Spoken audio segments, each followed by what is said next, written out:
Hi, marketers. This is Dots, and welcome to the Marketing Leadership Podcast. With me here is Michelle Ngome, founder and president of the African American Marketing Association, the AAMA. We will discuss what it takes to build diverse and inclusive marketing strategies. I know you guys are ready, so let's do this. Michelle, how are you doing?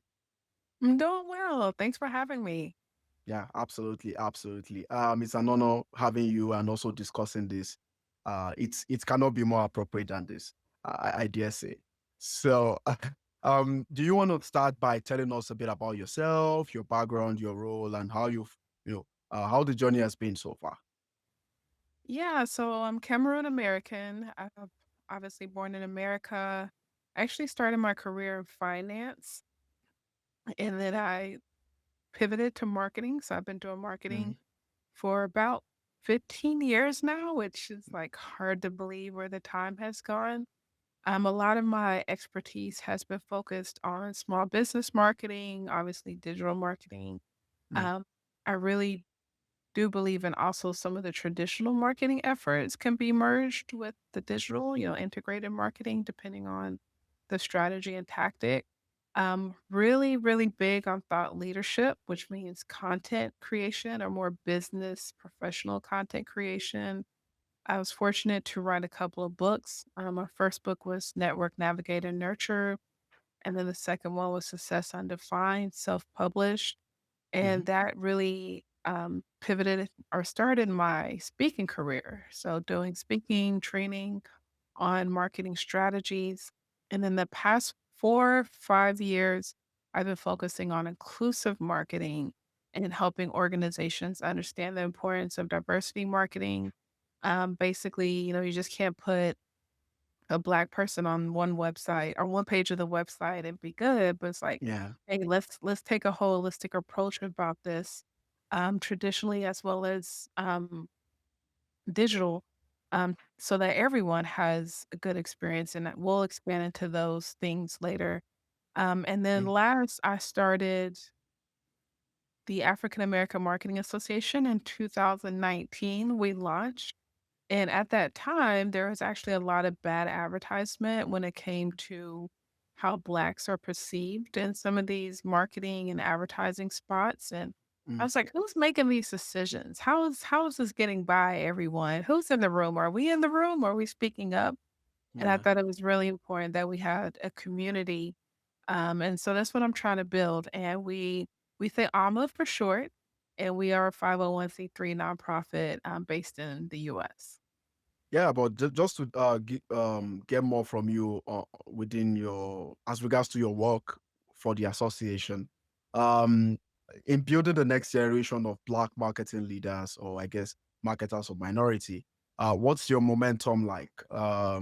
Whether in terms of membership and some of the impacts that you've made, CMO members or whatever that looks like, and I guess the entire industry in general, for marketing leaders. What do you see so far? What do you think your organization is doing and is going to do? And what is the momentum like? Yeah, that's a great question. I will say for us, it's kind of touchy. So a couple of things. Once Yeah. again, we started February 2019, literally a year before COVID. So just a lot of transition that has been going from 2020 to even up to today. So prior to the recent changes, I will say we've had 600 members. Membership Mm, was free. And it was literally split in the middle, 50% um, entrepreneur, self-employed, contractor, right? And then the other 50% are people that are either working for a marketing agency or working for a brand or slash corporate. And I want to say I'm based in Houston, Texas, to kind of provide some context. So mhm. here in Houston, oil and gas, energy is really big. We have the Port of Houston. So corporate is really big here. Okay. Because if you go like Midwest, you have the CPG and stuff like that. Yeah. So our membership is literally split.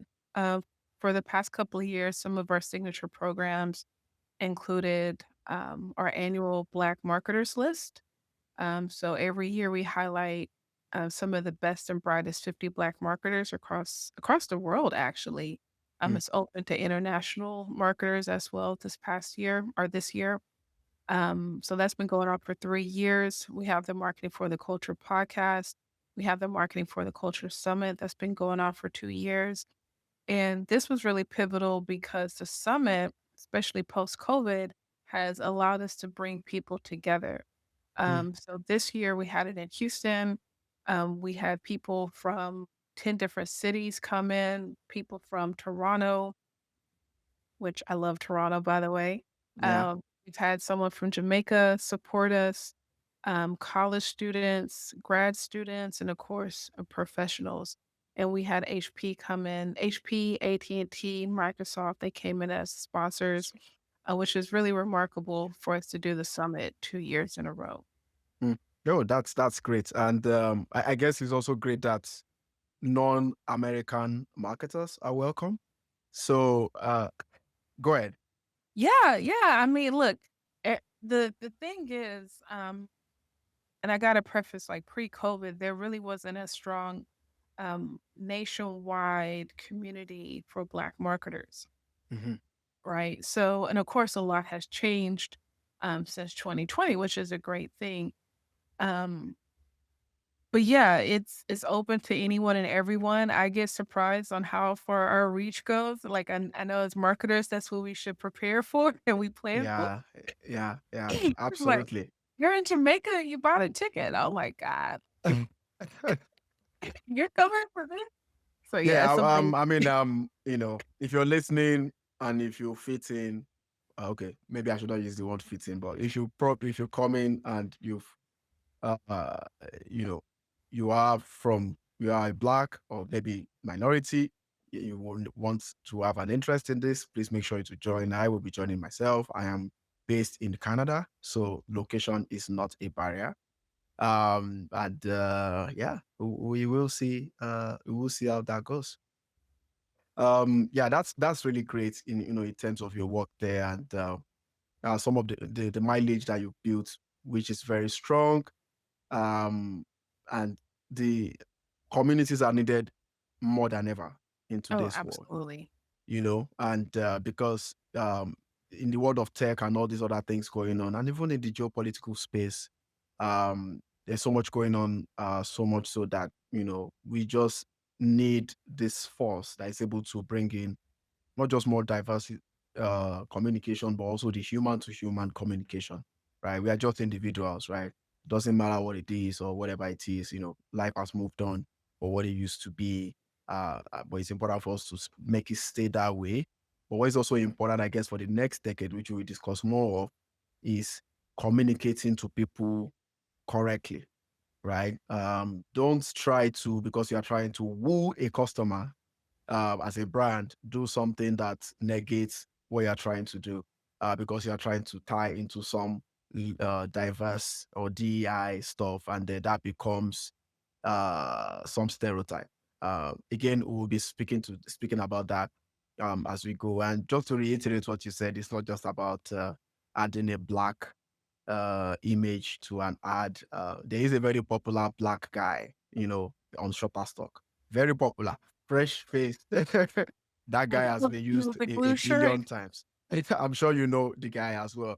Yeah. Unfortunately, I should have provided the picture if I knew I was going to come up with that. But um, or some of the strategies we will be talking about here, even as how it happens from an international perspective. So here's where we'll start. Um, Changing consumer behavior, right? We have the Gen Z, and I can't remember the next generation again that is just popping up.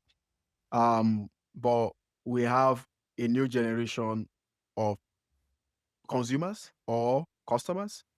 Of course, there is a gradual, slow transfer of wealth already.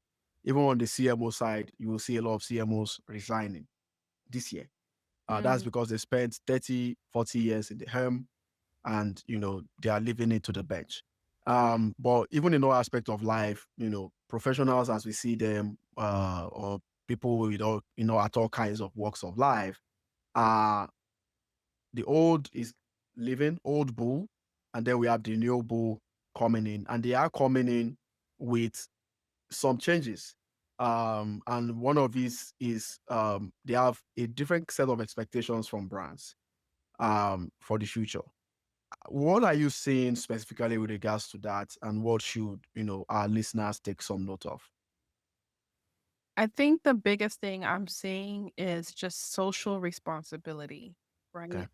And I'm going to say social responsibility in a very broad sense. I'm going to put DEI under that. I'm going to put climate change, I guess, under that. Um, I'm going to put it's a very blurred, especially depending on the state you're in. But here in Mm, America, it can be a very blurred line between being correct, politically correct, and what is ethical and legal, right? mm, So those things can blur. But I will put all of that under social responsibility. And what we're seeing with this younger generation, they are holding these companies and people even very accountable, mm. you know? And if it's something that doesn't fit with their lifestyle or decision making, they are making a very conscious effort not to spend their money with that brand. Yeah. And I don't think we've never seen anything. I'm still young. I think I'm still young, you know? I'm at a good age. Uh, Things Mm, are starting to circle around again. I'm like, "Oh, I've seen that before, like 10, 20 years ago." But I don't think we've seen anything like that, like, yeah. Yeah. we've seen some protests, obviously, because of, race riots in America, Mm, um, but that was still on individual, right? It's like, "You're white, I'm black, I want you to treat me good." mm. I don't think we've ever seen anything like this, holding corporations. We have the writer strike, the production strike Yeah. here, Yeah. Currently some of going on. yes, yeah, like, I don't think we've ever seen anything like this, simultaneously for as long, and then keep in mind, we're on a 24/7 news cycle as well, Yeah. right? So you're seeing anything and everything all the time. Hmm. Interesting. Interesting. And I guess that sometimes brings in a lot of paradoxes or confusions as to how marketers approach certain things. And I'm glad that you're here to help us, set the stage. I know you may not be able to comment so much about what happens outside the US, but you've got a lot of friends in Jamaica, for example. So, um, international marketing strategies. Being able to hone that skill of inclusive marketing is important to taking a global brand and being able to use that at a local level, regardless of whether it's a multi market or even international across uh, continents. So, yeah, yeah, are there in working with brands, have you, and you've worked with a lot of big brands, have you worked on projects like this where multi-market, international strategies have been successful because of the impact of diversity? So yes and no. Most of my projects have been focused on really what goes on the digital side, like doing a lot of web audits, social media audits, and planning from there. Mm, In addition to just training the marketing team. mm, But I did work on a client based in Toronto not too long ago, and they're currently a nonprofit wanting to create an extension, a for-profit extension, and offer, yeah. um, I'll just say DEI in a box to organizations, right?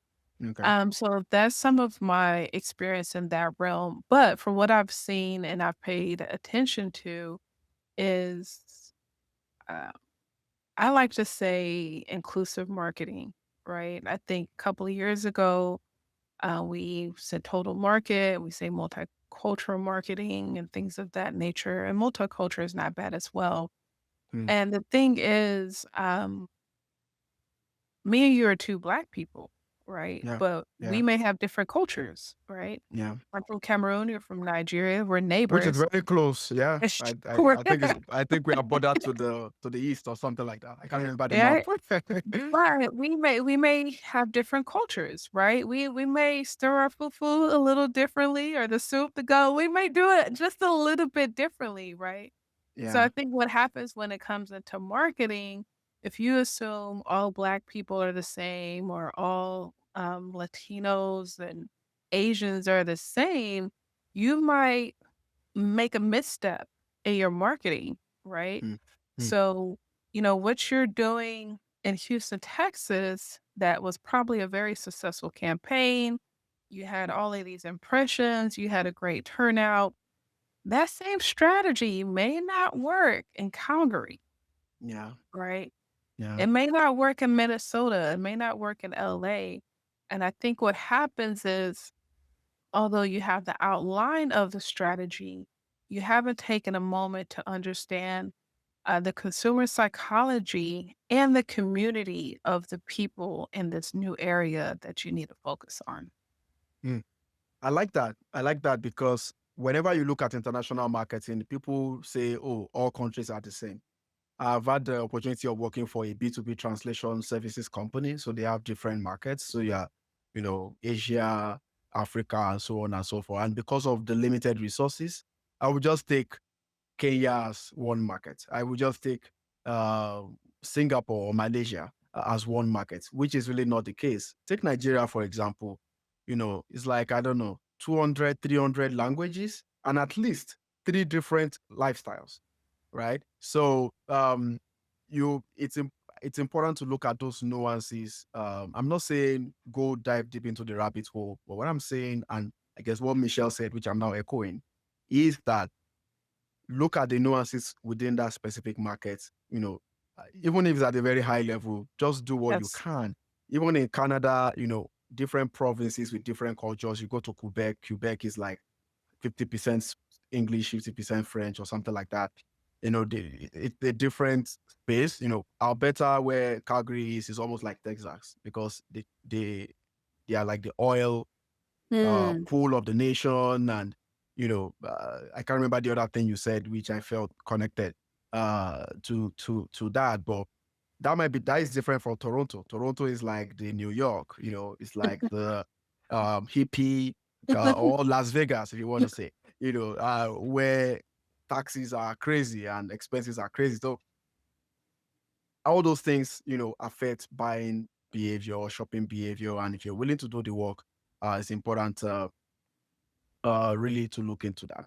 Okay, so something else I would like to mention here is every marketing expert, especially the ones that we've spoken to, we know they have a lot of pedigree and we are grateful for them coming just like yourself.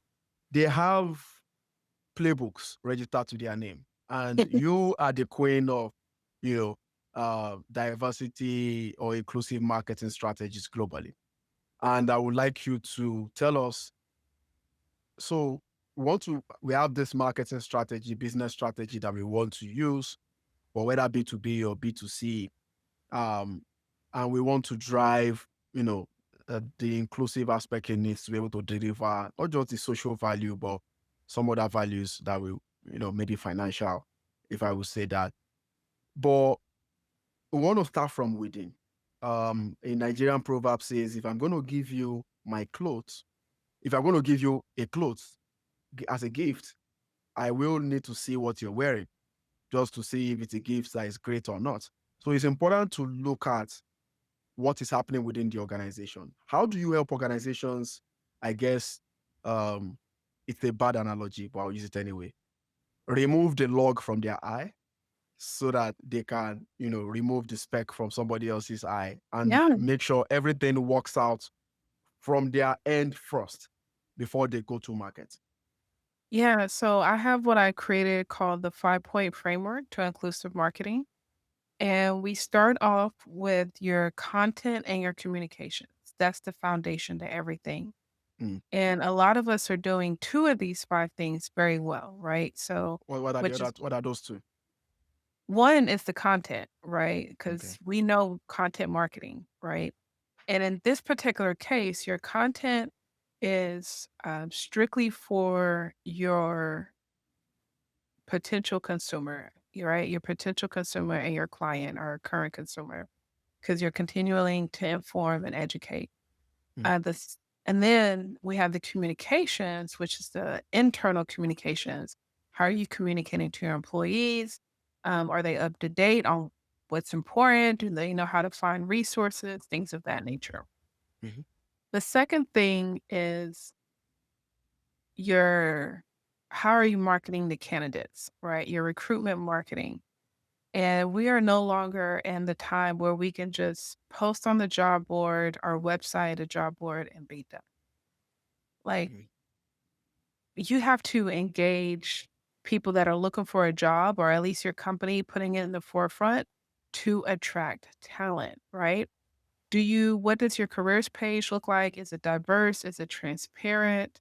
Do you have your benefits? Are you putting the salary on your job description? All of these things are important. Also, um, is a remote, hybrid? Like we want to know all of these things now mhm. before we even apply. The third thing is company culture or employee engagement. And lots of times we don't realize our employees are our best marketers if they Yeah, like their job, right? yeah, yeah. Yeah, no, you're right about that. There have been people that try to run campaigns for like women, for example, Yeah, whereas their yeah, board has just 10% of women. So, right. So, what does the company culture look like? And the thing is, you're creating content from all of this, right? So, if yeah. there's a retreat, are you getting footage? You're going to create a video that goes on social, things of that nature.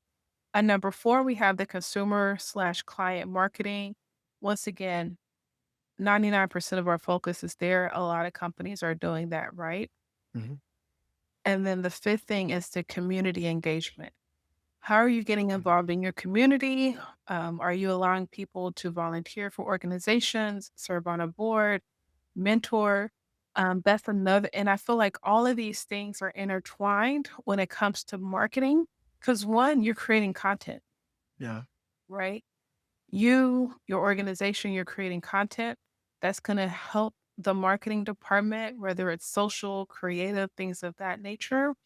And then the second thing is you're enhancing the visibility of your organization, right? Whether it's a manager, a VP, or the CEO speaking at an engagement, and someone's in the audience is like, Mm, I like this thought leadership, right? yeah. I Yeah. like this. Let me go to the job board. I've done plenty of that. A couple of years ago, I would sit on these webinars, never heard of this company before. Next thing you know, I'm on the careers page, Mm. right? So all of these things help enhance the visibility of an organization. And this is what I train and guide some of my clients through. Yeah. So let's add a sixth ingredient in there: courage. Ooh, Yeah. that's It's good. like I've seen some marketing, like Vinicius Junior, the Brazilian footballer who recently had some racism issues. Then I think Nike did something with him in terms of using that as a message. We've had a lot of things pop up, in diversity and inclusion, and how brands have been able to use those things well. We'll get to the risk management part down the line in the episode, but um, why should marketers or marketing leaders need to be courageous at this time in their communication, in their strategy, in pushing their brand story forward? And again, just to add, a piece of courage is also being authentic. You know, Here I am speaking to Rand Fishkin and all these great Yeah. guests with my Nigerian accent. Sometimes I use it as was and they as them. But I am able to communicate my thoughts and receive them as needed. So that is bravery from my own perspective, and the reason why I started the podcast and being able to look at myself in the camera and feel comfortable doing that. So what are some of those, I guess, why is that needed, first of all? And what are some of those instances whether I guess brands should adopt to applying so much courage in their it seems aspirational, but yeah, applying so much courage in their marketing strategies. You know what? We've already answered the question, right? Oh, If you think about the first question you asked me, Gen Z or this younger generation, yeah, like yeah, we have this up and coming audience that's becoming adults, decision makers, dispose our income, hopefully some disposable income. yeah. Hopefully, I think so. There is a wealth transfer, so I think so. Hopefully, right? But yeah, and it's always been the same thing, right? We're always going to have this new generation coming up, and I think lots of times when it comes to marketing, we have been taught who is your ideal client, Mm, right? And we stick to that ideal client.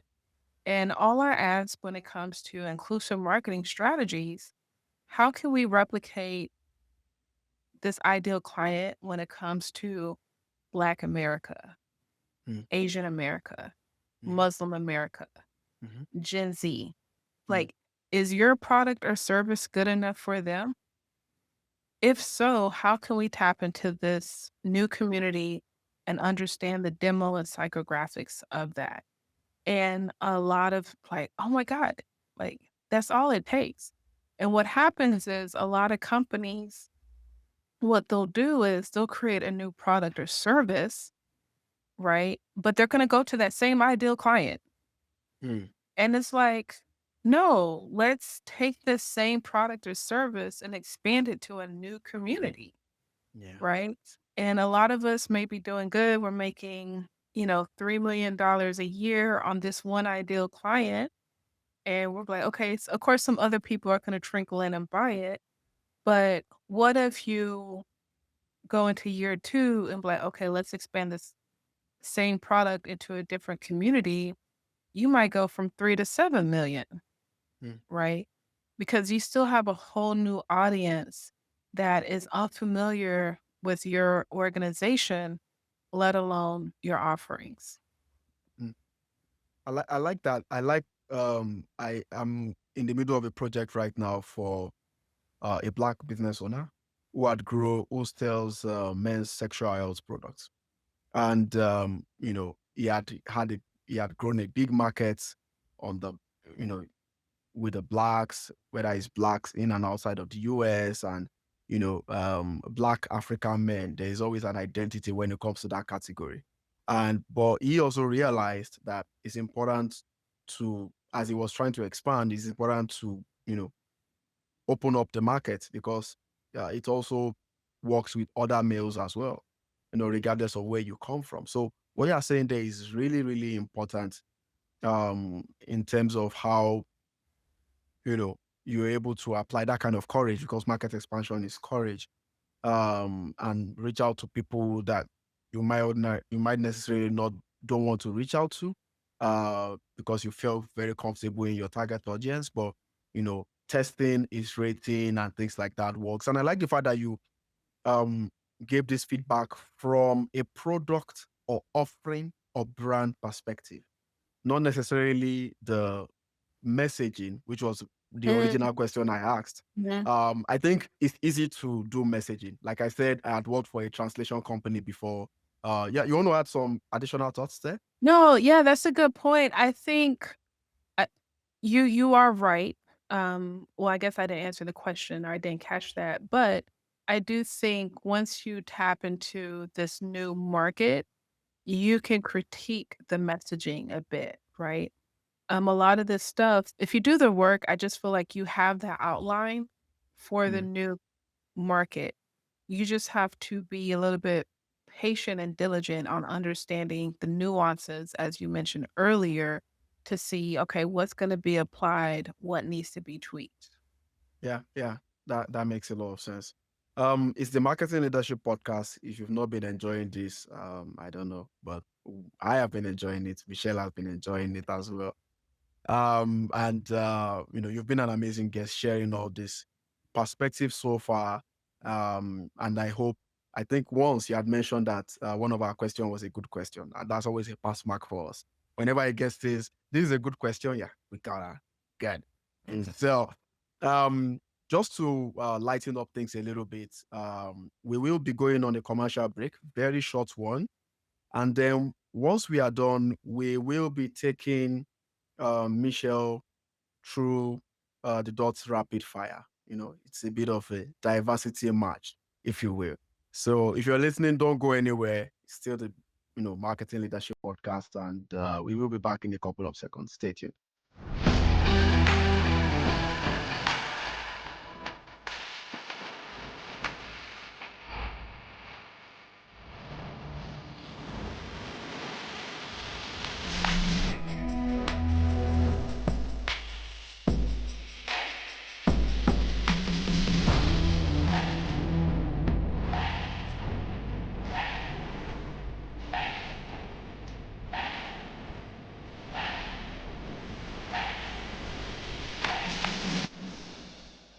Welcome back. It's the Marketing Leadership Podcast. I am Dot here with Dot Loves Marketing. I will be speaking to Michelle Ngome, and we'll be talking about the delightful topic of diverse and inclusive marketing strategies.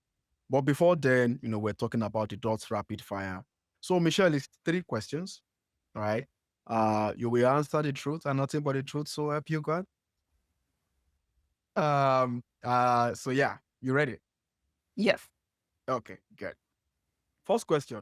What is your best marketing KPI? I don't want sales or revenue.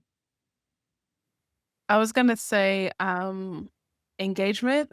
So particularly comments and saves on Facebook, Instagram. I got off of Twitter and TikTok maybe 6 weeks ago, but Ah, it's engagement, comments and saves. yeah.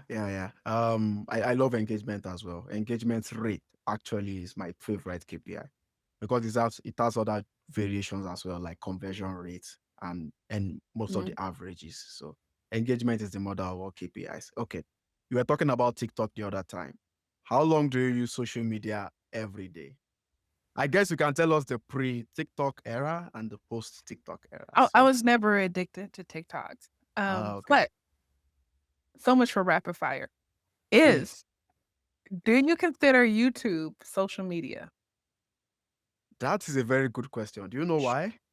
I don't drink coffee. I don't drink Lipton, but when I walk, I have YouTube on what's it called? Uh, Basically my all my waking hour. For 20 hours a day, I have YouTube on. I have YouTube Premium. I have YouTube Music subscribed. So let's just say that is not part of social media. That is just like therapy. Yeah. So you can give me the number of hours outside of YouTube. But you are the Uh, first person I have seen that depends on YouTube to just get by. And that's me. So Okay. Well, in that case, maybe 3 hours. okay. That's not bad. Thanks for clarifying that because if that's the case, 20, Yeah, 21 hours, I as long know. as I'm not flipping, I'm on YouTube. So yeah. Um okay. Um the last one, your favorite marketing quote. I Let me am try ready. let me try to get you here and feel free to take some time. It must have diversity in there. And it must be marketing or business. So let's see what you can do. It's not. It doesn't have diversity though. Do But you have I anyone like. with diversity off the top of your head? Even if it's your own quotes. We've had guests give their own quotes. So that's okay. I just have to say this one. Okay, say this one first, then So we'll see if you have the other one. this is a quote from John Legend. Oh, okay. He said, "My mother, I want her to like it, but she's not exactly my target audience." Hmm. He actually said that. Interesting.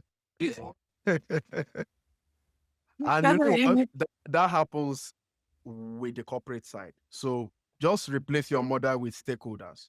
Sometimes we want stakeholders to like our diversity campaign, Yes. or even the chief diversity officer sometimes has Mhm. a sentiment within that campaign, but they are not the target audience. Is that just the truth? So Yeah. so moving on to the episode now. A couple of questions before I let you go. Now, in terms of driving the high level process, so you have given us like the 5 point strategic agenda, but from a process perspective, like a logistical perspective, how do you help businesses drive a DEI marketing initiative forward? I guess it could be like, I don't know, 3 step, 4 step guide, but I would assume you have like a logistical process through which you work with clients. Yeah, so obviously there's a couple of pre-consultation, right? We'll just say signed on the dot, they're a client, but there's still some early consultations, maybe 2 to 3 usually does it. Hmm. In that consultation, I do ask if they've done any recent audits, like within the past 2 years. And this can be auditing, once again, the website, the whole digital Yeah, footprint, website, yeah, social. yeah, If I'm typing you in Google, what's going to come up, yeah. right? This is talking to um, decision makers, some employees, surveys, a little bit of focus groups, one on ones. It depends on the size of the organization. Hmm. And then phase two is where we actually sit down and put the strategy together. Even if we do a training, I still put a strategy together because there's certain things that I have to hit. I have to find lots of times when we do competitor research, Mm, we know what the competitor's doing, but we never wanna talk about it, right? So I gotta poke. I'm like, "Look, I know this is your competitor, but they're coming in the slide deck, right? yeah, yeah. And this is how they're better than you. And this is areas of improvement that I see can be adjusted." So that's always an uncomfortable feeling with I know. organizations, but, like, you really have to know what the competitor's doing.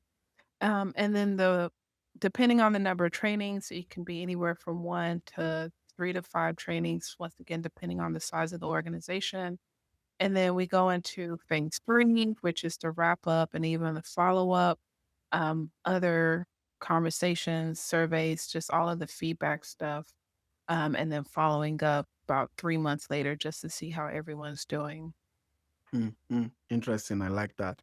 I mean, this is not scripted, but I just wanted to find out in terms from the competitor perspective, it's about the intentions, right? Like you are learning about competitors because you might find insights that could improve your own brand, with regards to diversity, not really because you want to crush the competitor, isn't it? Right, so let me give you a tip, Hmm. because I don't know anyone that does this, and I recently had to work with a partner on a project. Mm. Anytime I get a new client or I'm doing a competitor analysis for a client, I always pull up the 10K report, the annual Okay. report, Yeah. right? Because the annual report is gonna be 50 to 100 pages of everything, and that's where a lot of I don't wanna some strategies are there, um, but obviously the success, right? Some case study is there in the annual report, and you'll be surprised on how people do not even know, let alone to look for it. Um, and then it also shows the balance sheet, it shows the revenue. That's another way I'm able to determine how much I'm gonna charge a client. So Mhm. obviously this is good if it's a public company.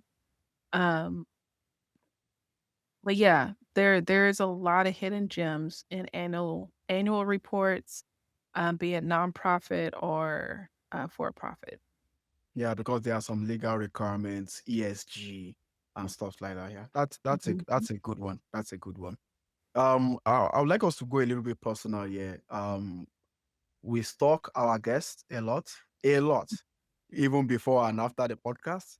So I know that you have this great idea of the BE inclusive card game. I believe that every organization, whether virtually or in physical, should do that and use that. Now we are coming to budget season when people are planning for 2024. They should all go to your website. It's going to be added in the show notes and buy that stuff and just use it, and see how they can use that for their marketing strategy. But for some of the games you've run for the different companies so far, what are some of the most, I guess, marketing related questions that are so popular? when it comes to inclusivity? Oh man. And thank you for mentioning my cards, being inclusive cards. I think the most important thing is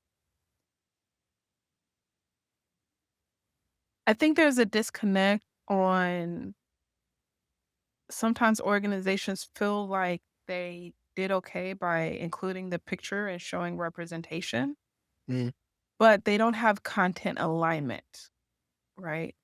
And so, for example, I worked with a nonprofit a couple of years ago where um, one they would have a picture that says one thing, but the words would be like, "Well, to the single parent that needs child services XYZ. Oh, for the family of 4, you can come here and participate and da da da da da da," right? mm, And then it would show how this family of 4 could, pay for a membership to participate in their services.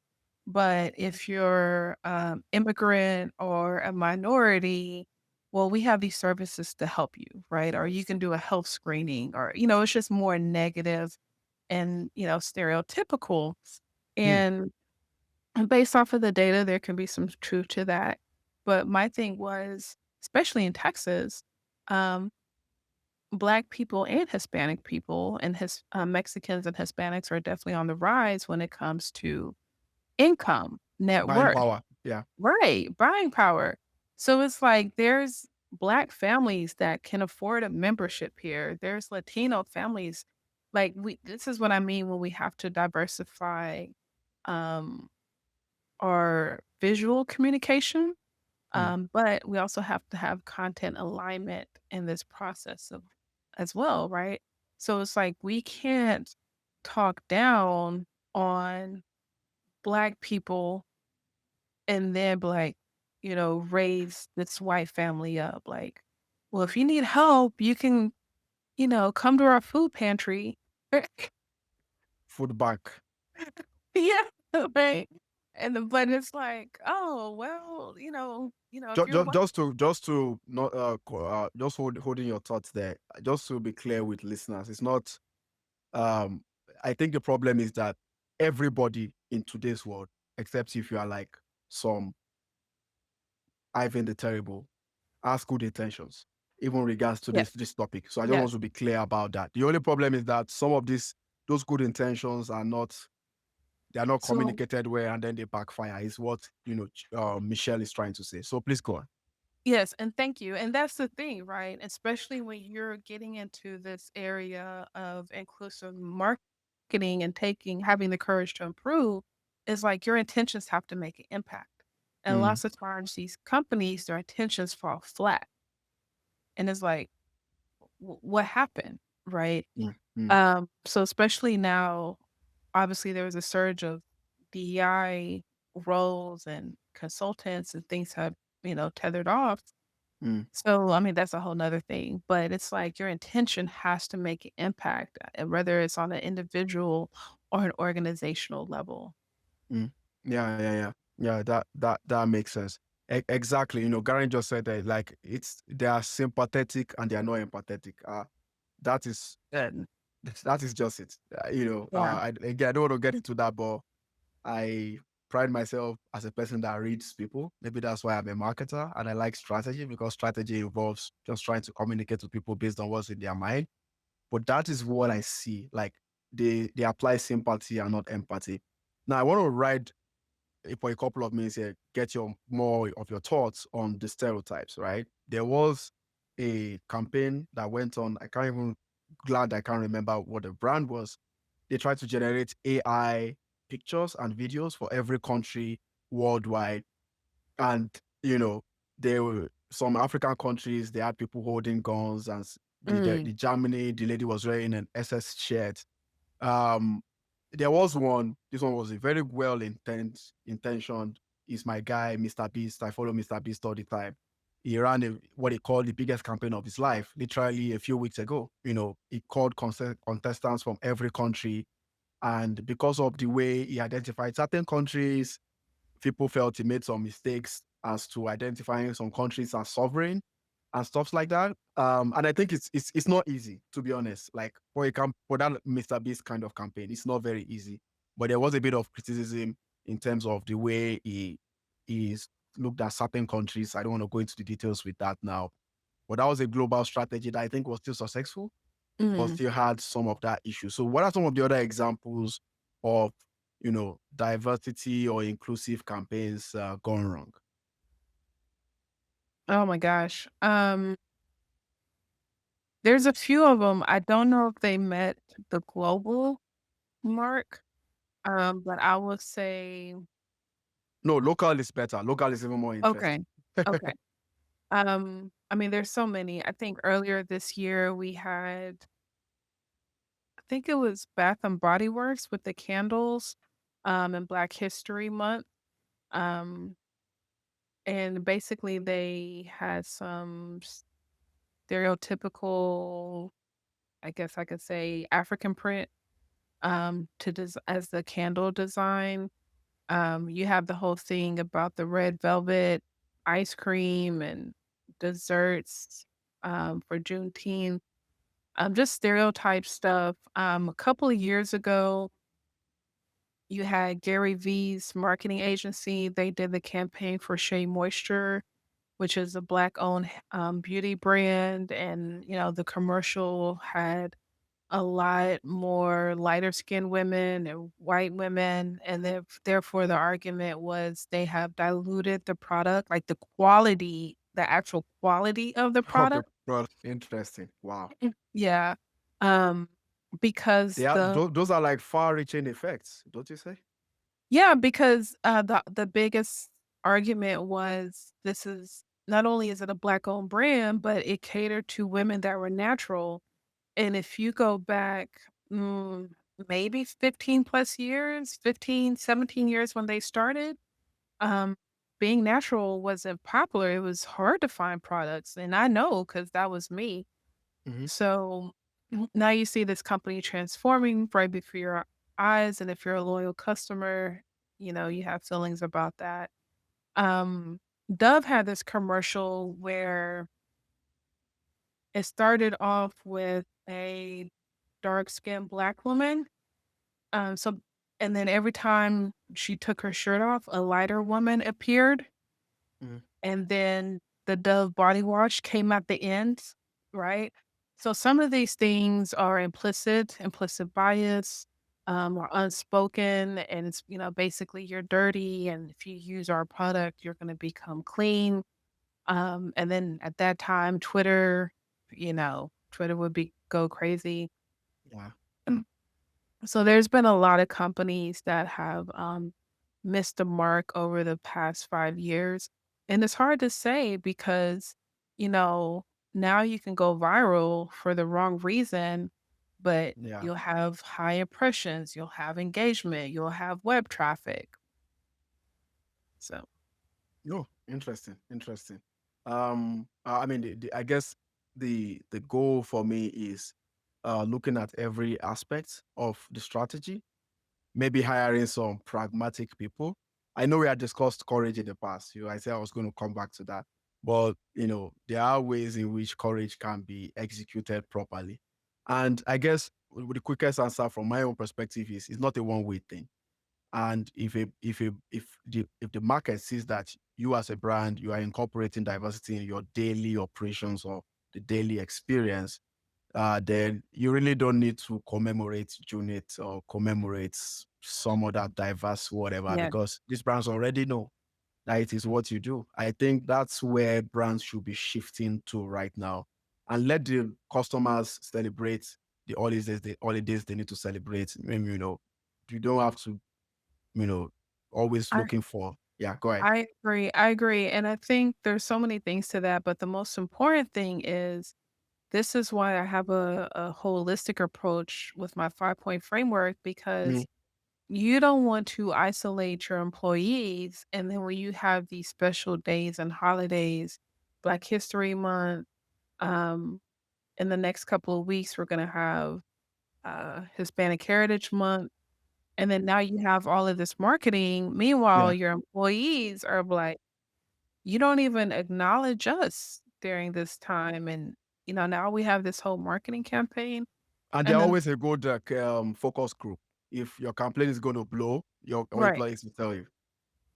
And then the I second mean, thing negative blowing, like if it's going to crash. And then the second thing is if you do decide to do these cultural campaigns, just making sure you have representation in the room that is a decision maker, like that works for you as a consultant that can help guide you through this process. And even look, everything can't be perfect, but at least if you Yeah. have someone in the room, they can be like, okay, I'm a black woman. I know if we do this, our community might say all of these good things. Our community may say all of these bad things. And Mm. then we can at least be prepared for some of these bad things versus just, going in it blind. Hmm. Hmm. Yeah, that makes a lot of sense. Michelle, we could go on and on here. Yeah. But because it's a very interesting topic. Yeah. It's something I also like to continue to learn myself, and I guess it gets better as humanity advances. So thank you for Oh, yeah. sharing your premium marketing wisdom on this subject. Where can business leaders seek you for growth, or use your services? Please, if you are a cold email person, back off. I'm not talking to you. Yes, you can definitely find me on LinkedIn. My personal website, michellegomez.com, my first and last name. So yes, we talked about this earlier. Don't Off let the my mic, LinkedIn profile fool you. I'm a consultant. I'm a decision maker. I'm a leader. But when you put that on your profile, you get all these cold emails and messages of buy my product and demo this. please don't do that if you are listening. Just reach out for DEI, brand, and Yeah. business stuff. So, yeah, guys, it's been fun. I hope you have fun as well. Oh, If you yes. want more episodes like this, go to the website dotslovesmarketing.com and subscribe to the Marketing Leadership Podcast on Apple, Spotify, and YouTube. Special appreciation to Des Krieg, Content Allies, and Dots Loves Marketing, the team, for their support. Till next episode, connect the dots. Thank you for listening to the Marketing Leadership Podcast, brought to you by Listen Network. There will be links to resources mentioned in today's show notes. If you enjoyed this episode, please leave a 5-star review and be sure to subscribe so you never miss an episode.